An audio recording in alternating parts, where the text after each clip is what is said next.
To master a foreign language, if you break it down, you only need 3 things. 1.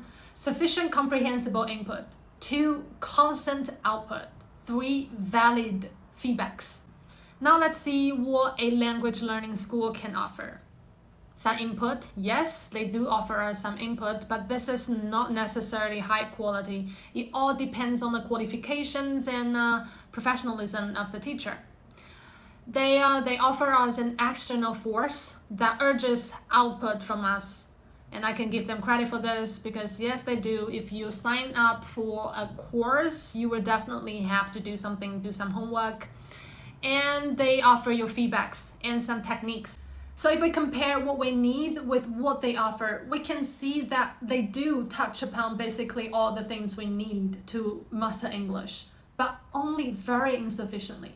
You cannot expect to walk out of the school a completely different person, a person who is perfectly good at English or any other languages that you are learning. You need that amount of time. You need that amount of exposure to make you familiar with the languages. So I'm not trying to say that those English learning schools won't do us any good. I'm just saying it's not efficient, both money-wise and time-wise.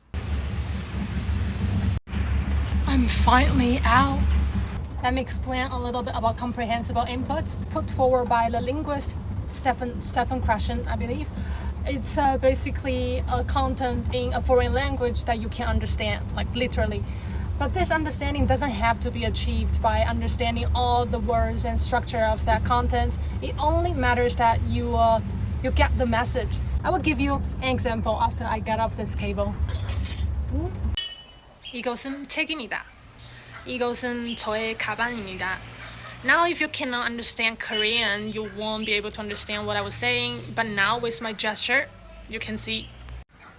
이것은 책입니다. 책. 이것은 저의 가방입니다. 가방. So with my gesture, you may be able to understand maybe 50% of what I was saying in Korean, which means with the gesture, this piece of information, this piece of message in Korean becomes a comprehensible input to you. And that is what comprehensible input means. Now, even if all the lessons that you take there can be all counted as comprehensible input, it would be like 30 hours or 60 hours. It's basically nothing.